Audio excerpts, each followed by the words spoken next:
Bom dia a todos, bom dia a todas. Sejam muito bem-vindos e bem-vindas a mais um ICL Mercado Investimentos. Hoje, quinta-feira, a gente vai trazer atualizações importantes para vocês. Então, saíram aí dados de cesta básica, algo que mexe aí diretamente com o nosso bolso. Então, vamos entender aí como se comportou a cesta básica nesse mês.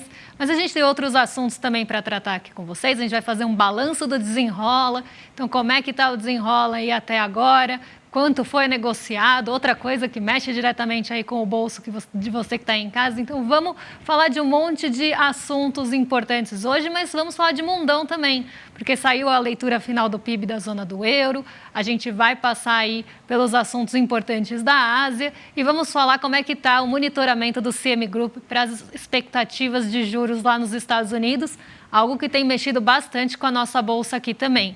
Mas antes de passar por todos esses assuntos, quero dar bom dia para o André, que deve estar tendo um dia muito bom hoje. Bom dia, André, como você está? Bom dia, Débora. Bom dia a todos os nossos telespectadores. E para quem acordou campeão hoje, um ótimo dia, que nem eu. Mas vamos falar aí coisa séria. Temos que falar da cesta básica hoje, né? A primeira alta relevante que a gente teve no ano. Então vamos explicar por que teve essa alta do preço da cesta básica.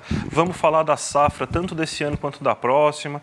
Fatores climáticos vão começando a mudar também as perspectivas em relação, né, ao volume de grãos que deve ser produzido. Vamos falar do desenrola, tem bastante coisa para a gente falar hoje, mas vamos começar o dia já mostrando a nossa agenda, né, para você saber o que já aconteceu, o que esperar aí durante esse dia. Então, Débora, vamos lá, passe a agenda aí para a gente, por favor. Hoje a gente tem mais reuniões do que indicadores, então, ao contrário de ontem aí, hoje a gente tem bastante bastantes reuniões acontecendo, na verdade, aí no nosso dia. Então, a gente tem a divulgação do PIB da zona do euro, que a gente vai passar aí com vocês agora na abertura, mas a gente tem aí eventos importantes, né? Então, a gente tem palestra do Roberto Campos Neto, que aconteceu agora de manhã aí no encontro anual para falar sobre Drex.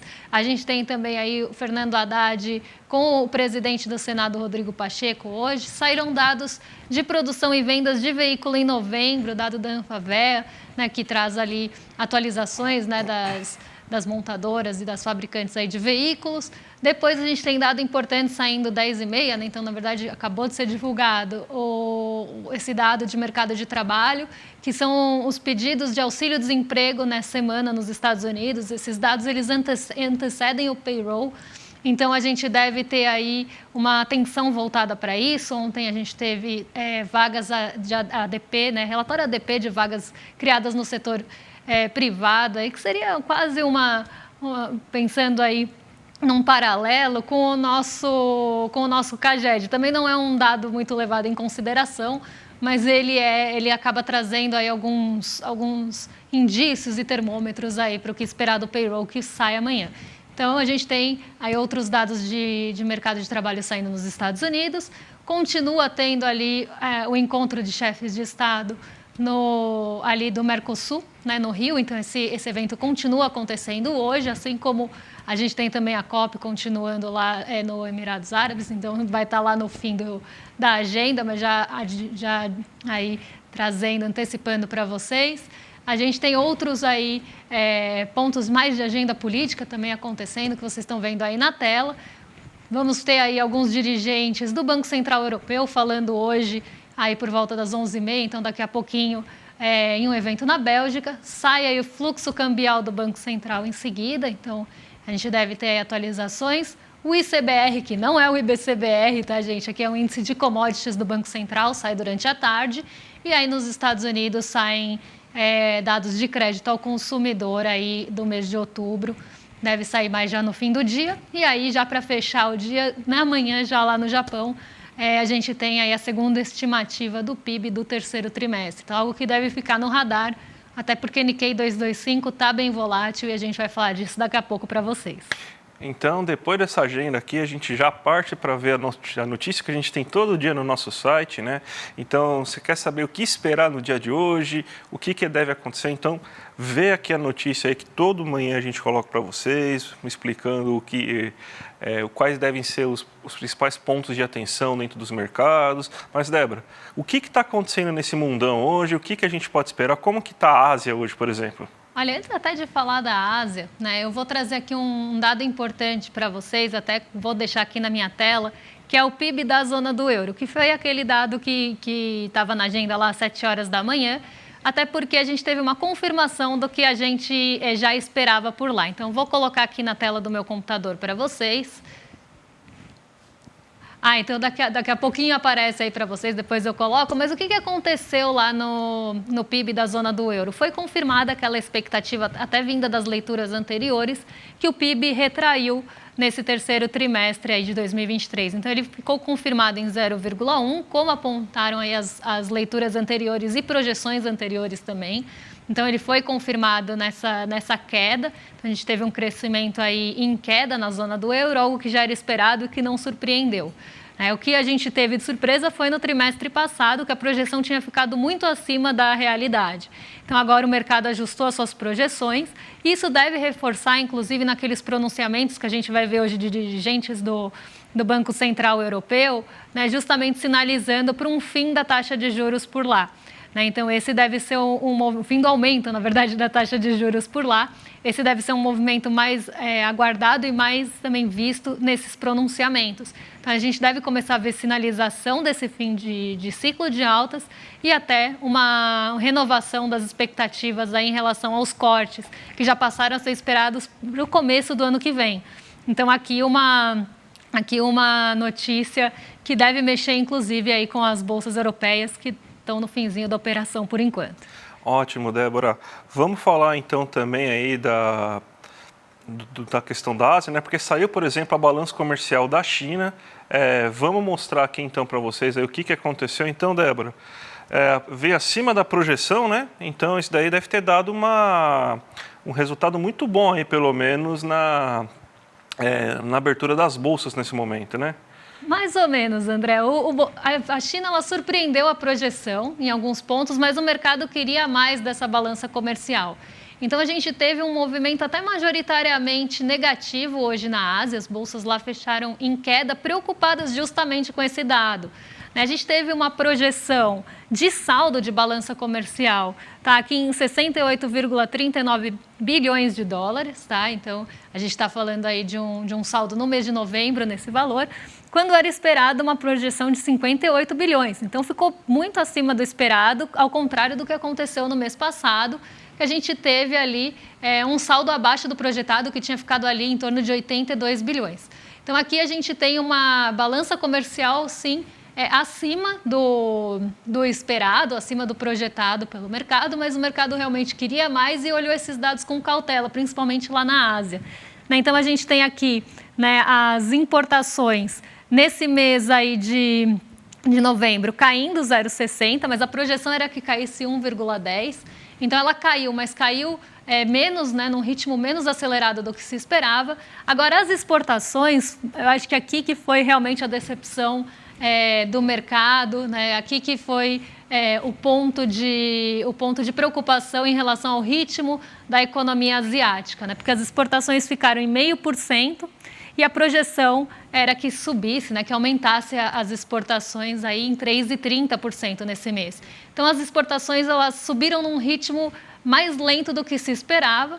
Ao mesmo tempo, as importações caíram também num ritmo mais lento do que se esperava. Então, aqui a gente tem um sentimento misto em relação à balança comercial da China, mas como a gente tem uma preocupação que já vem de alguns dias em relação ao ritmo de atividade chinesa, e aí pensando na economia da China depois dos estímulos, como é que isso vai trazer reflexo, como é que isso vai reagir, como é que o mercado vai reagir, os setores vão reagir em relação a esses estímulos, a gente teve essa decepção mais do lado aí das exportações. E isso que trouxe aí esse sentimento de cautela majoritariamente presente hoje na Ásia, que foi o que trouxe esse sentimento também de baixa. Mas se a gente for olhar, quem caiu mesmo, e aí quando a gente for fazer aquele giro de mercado e falar ali das bolsas, a gente vai ver que o Nikkei 225 caiu quase 2% hoje. E ele não só caiu por esse sentimento generalizado de cautela na Ásia, mas também puxado de novo pelas montadoras. Então, foi um dia bem ruim aí para as montadoras japonesas e isso levou a bolsa para baixo, inclusive, da média da Ásia. A Xangai Composto caiu menos por esse sentimento mais misto em relação à balança comercial chinesa. A gente vê aqui então, né, que você tem um aumento das exportações que foi abaixo do esperado aí no caso chinês, né? Então, esse aí foi um problema aí que a gente pode observar, porque se você tem menos exportações que a China está realizando, significa que o mundo está comprando menos coisas, né? A China está comprando menos coisas do mundo. A gente sabe da dependência comercial que o mundo tem hoje perante a China, né? Então, acredito que seja realmente, que nem a Débora falou, né? Uma situação que mais decepciona, mesmo com o saldo acima do esperado, decepciona pelo volume de compras abaixo, né, Débora? Exatamente. Foi isso que trouxe esse balde de água fria aí para o mercado, justamente aí nas projeções de exportações. E o Nikkei 225, ele teve uma queda então, né? Então é isso que aconteceu por causa dessa decepção aí, também por causa dos outros dados aí que você falou, né? Exatamente, caiu 1,76%, puxado aí pelas montadoras hoje. Perfeito. Vamos então agora para o nosso Brasil, então, porque a gente tem algumas coisas importantes para falar. Vamos começar com a cesta básica agora, que a gente já tinha alertado, né, que provavelmente ia ter um aumento no preço dos alimentos, principalmente do preço dos alimentos in natura. E o que aconteceu é que em 9 das 17 capitais pesquisadas, a gente teve uma alta do preço da cesta básica. A gente vai colocar o ranking agora para vocês, né? Porto Alegre estava em primeiro. Ou era Porto Alegre ou Florianópolis? Acho que era Florianópolis que estava em primeiro. São Paulo voltou à liderança desse ranking ingrato, né? Mas geralmente são ou é Porto Alegre ou São Paulo ou Florianópolis que fica em primeiro sempre, né? A gente tem que a cesta básica em São Paulo subiu 1,51%. Ela está custando hoje R$ 749,28. A gente tem Florianópolis em segundo com 747,59, uma alta. Porto Alegre não subiu nem caiu, o preço da cesta básica está em R$ 739,18. Aí Rio de Janeiro, as quedas que a gente consegue observar, elas aconteceram geralmente aí na região Nordeste. Ó. Natal teve uma queda de 2,55% no preço da cesta básica, custando agora R$ 567,30. Recife com uma queda de 1,9%, 0,9%. Salvador com uma queda de... Perdão, gente. Salvador com uma queda de 2,17%.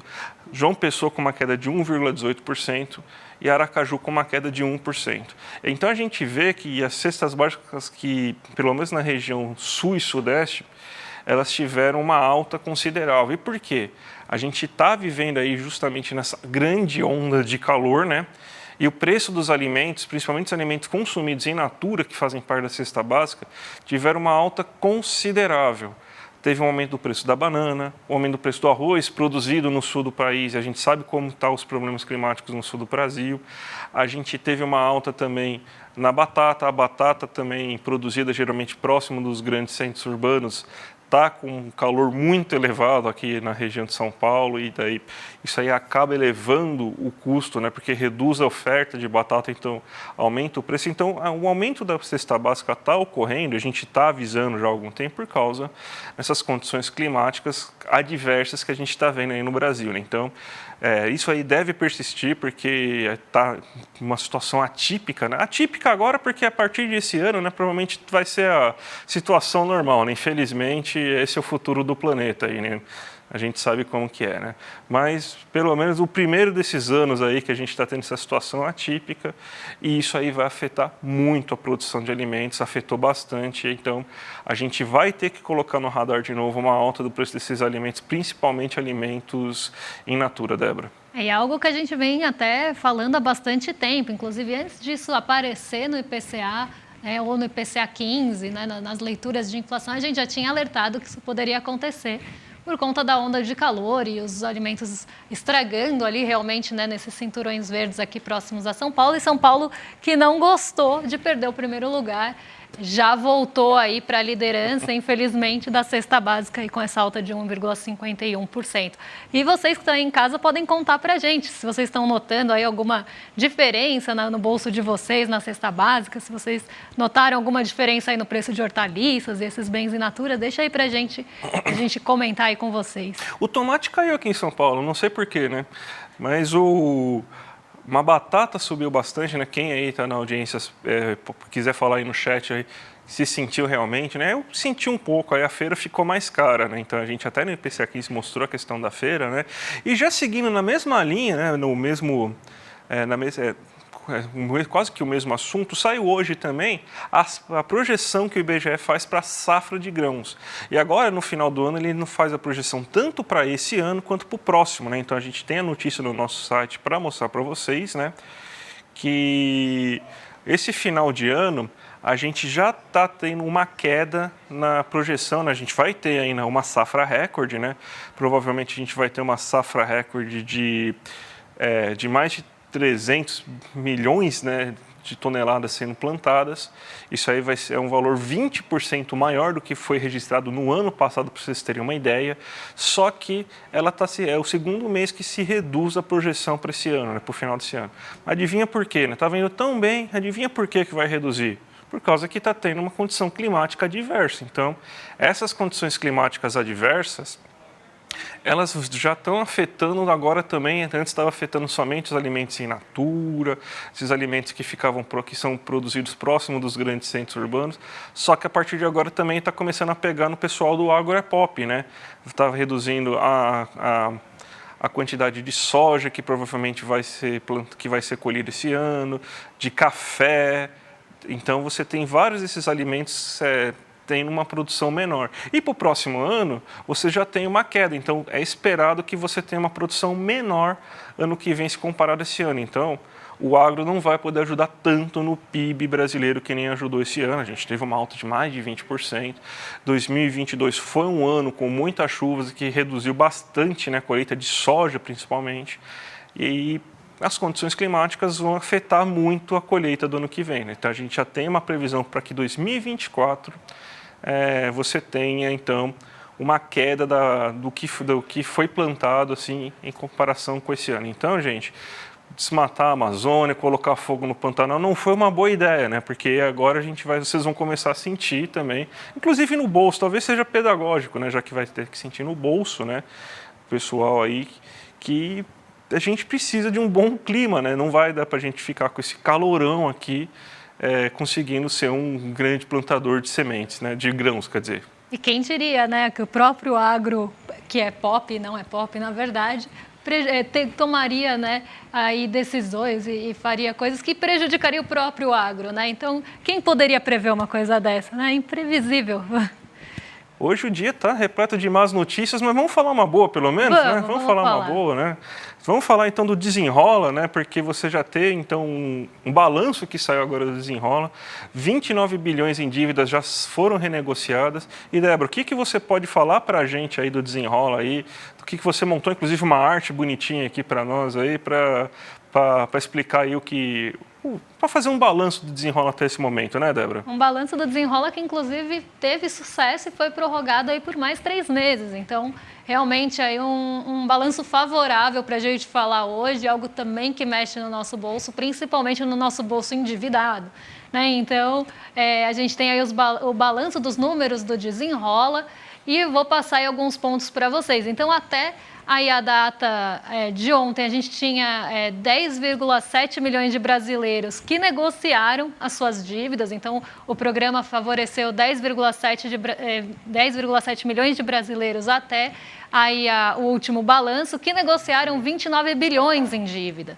Né? Então, aqui um dado positivo aí, principalmente para quem tem endividamento, precisava aí desafogar um pouco, né, esse orçamento para poder, inclusive, gastar com outras coisas, poder sair dessa situação que os bancos colocam aí, os brasileiros, principalmente com os seus juros altos, enfim, é uma boa, realmente, notícia. E aí, quando a gente olha para a segunda fase é aquela que contemplava as negociações de dívidas de 2019 até 2022, que o valor atualizado fosse ali menor do que 20 mil, e aí incluía dívidas bancárias, contas atrasadas de outros setores, aquela conta do comércio varejista, energia, água, enfim, né, ali uma fase abrangente do Desenrola também.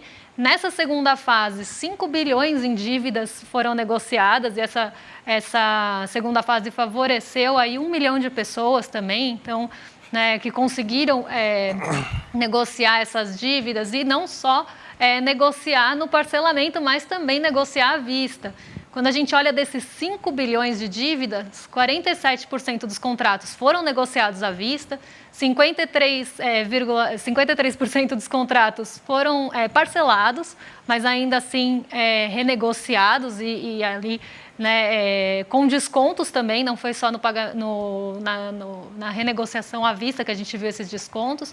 O ticket médio ali de pagamento à vista foi R$ 248, lembrando que o ticket médio é quando a gente soma tudo e divide ali pelo número de pessoas que negociou, então a gente pega esse ticket médio, e 791 para os parcelados. Então aqui os parcelados, né, foram valores maiores e aí do que o pagamento à vista. E a média dos descontos para quem negociou à vista foi 90%, então aí um descontão, e de 85% para quem parcelou. E a média dos juros aí foi em torno de 1,8%, e a média das parcelas, 11 parcelas, para quem parcelou.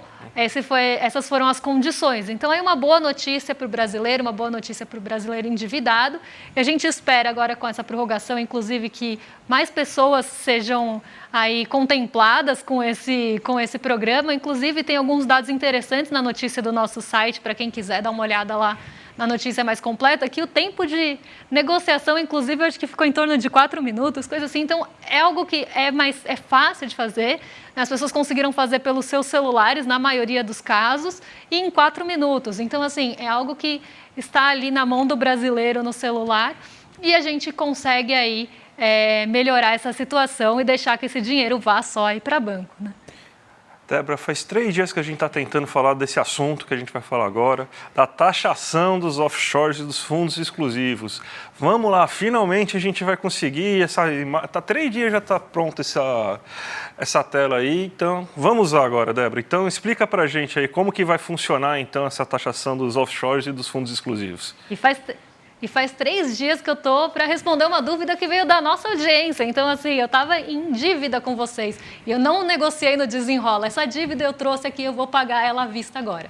Então, uma pessoa me perguntou, né, falou que tinha ficado um pouco confusa a explicação da semana passada, quando a gente falou da aprovação no Senado, né, daqueles 8%, daquele descontaço que eu chamei de Black Friday da taxação, porque a gente saiu ali de uma alíquota de 15%, depois para 10% e depois para 8%, sobre os estoques. E a pessoa falou que ficou confusa porque parecia que isso ia ser ali linear, né, naquela parte linear. Então, só para eu resumir aqui essa explicação que é da própria Agência Brasil, da EBC, e aí eu vou explicar aí para vocês, né, o que é aquele que eu brinquei que era Black Friday, porque foi próxima aí da semana da Black Friday, né, e foi quando a gente também fez balanço de Black Friday. Então, o que eu falei que era aquele desconto?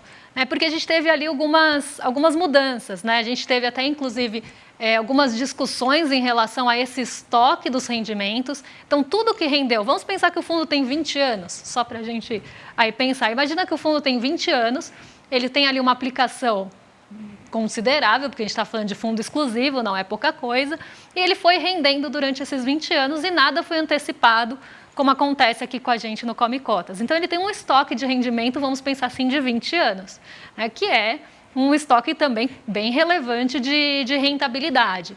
É em cima dessa rentabilidade que a gente chama de estoque de rendimento, né, então aí está até explicadinho aí tudo que rendeu até 2023, que tinha essa discussão, né, que começou inclusive até com discussões maiores, e aí chegou em 10%, esse era o que até o governo tinha proposto, 10%, e agora caiu para 8%, então é um desconto considerável. Se a gente pensar que a alíquota é 15%, foi tentado colocar 10% aí pelo governo para esses estoques, que é um montante grande.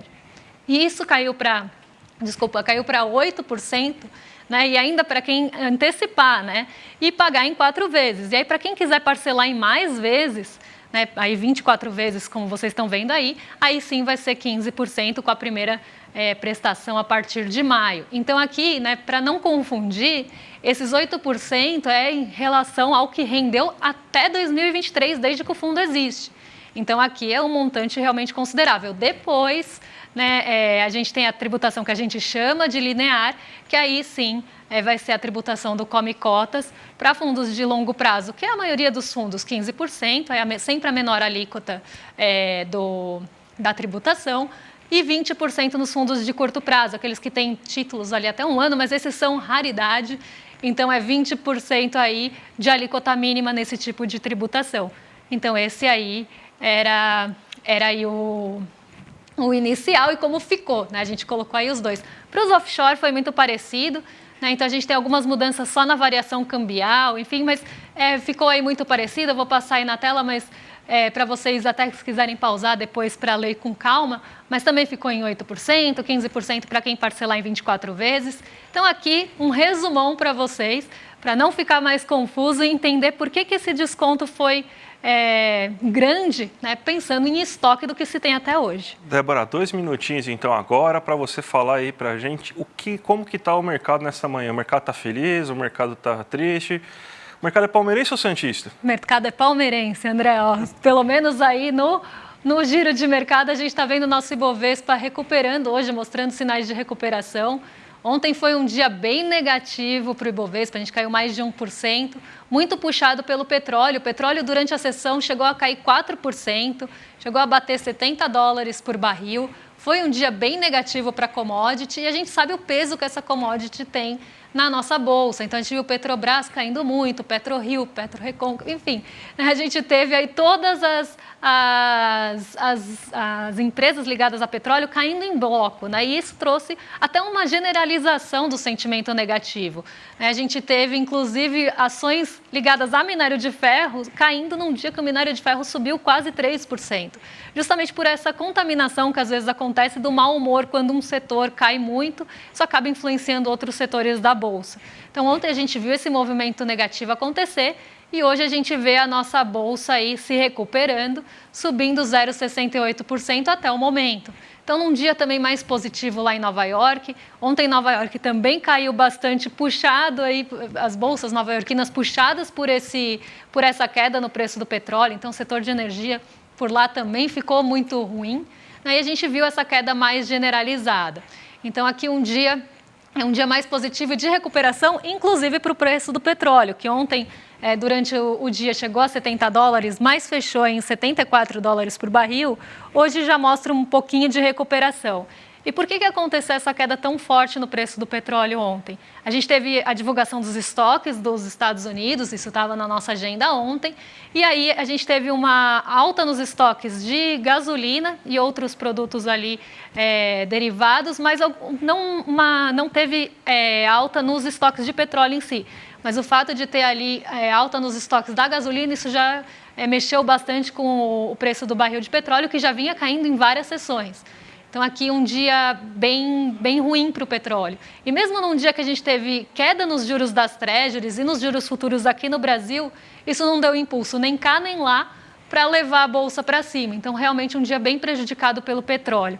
Quando a gente olha Xangai Composto e Nikkei 225, que eu já falei, né, aqui é 1,77 só por arredondamento, tá, gente? Então, caiu 1,76 ontem, 0,09 no Xangai Composto, por aquela questão realmente mais ligada aí a balança comercial não ter ficado tão positiva quanto se queria. E o dólar hoje cai, inclusive já caiu mais na abertura, agora cai um pouquinho menos, cai 0,06, acompanhando o movimento do dólar frente aos pares, que também cai hoje, aí muito impulsionado pela queda nas Treasuries, que hoje continua. Perfeito, Débora. Vamos então agora dar nossos recados, porque dia 17 de dezembro é a nossa última live, a nossa última aula aqui no ICL, né? Com o Eduardo Marinho, o poeta e artista das ruas. Era filho de militar, estava estudando direito, chegou a ser concursado, mas largou tudo, foi morar nas ruas para entender como que funciona essa vida. E nessa aula ele vai contar toda essa história, cheia de reflexões aí. Então, imperdível. O Eduardo Moreira vai conversar com ele aí. Então, dia 17 às 8 horas da noite, um domingo. Clica aqui no link que está aqui embaixo, icl.com.br/mercado. Então, já ativa o sininho lá do YouTube, que na hora que começar a aula vocês vão ser avisados. E continuem aqui vendo o ICL durante a tarde, que 5 horas da tarde já tem o William De Luca, que também está muito feliz hoje no rolê ICL a partir das 5 horas. O ICL Notícias, segunda edição, com a Gabi Varela, Chico Sá e Chico Pinheiro. E às 7h30 da noite a gente tem também o Sinapse, com a Robertinha Garcia e o César Calerron. Então, até às 8h30 da noite tem bastante coisa para vocês verem aqui no canal do ICL. E hoje tem surpresinha, viu? Não desliga depois aqui do Mercado Investimentos, porque vai ter uma surpresa para vocês, vai ter uma aula, então não desliguem. E amanhã a gente está de volta também aqui com toda a programação que vocês conhecem, desde as 7 horas da manhã até a gente aqui às 11 horas com mais um Mercado Investimentos. Amanhã é dia importante, saem dados bastante relevantes aí. Mas fiquem ligados que vai ter aula daqui a pouco. Até amanhã, né? Até amanhã, gente. Tchau, tchau. Põe na agenda que esse vale a pena. 17 de dezembro, domingo, às 8 horas da noite, Eduardo Marinho, filósofo das ruas, sucesso da internet, das redes sociais por suas reflexões e textos, vai dar uma aula para o Instituto Conhecimento Liberta. Para você participar dessa aula ao vivo e que não tem replay, clique no link aqui em cima ou aqui embaixo e se inscreve agora, gratuitamente. A gente se vê lá.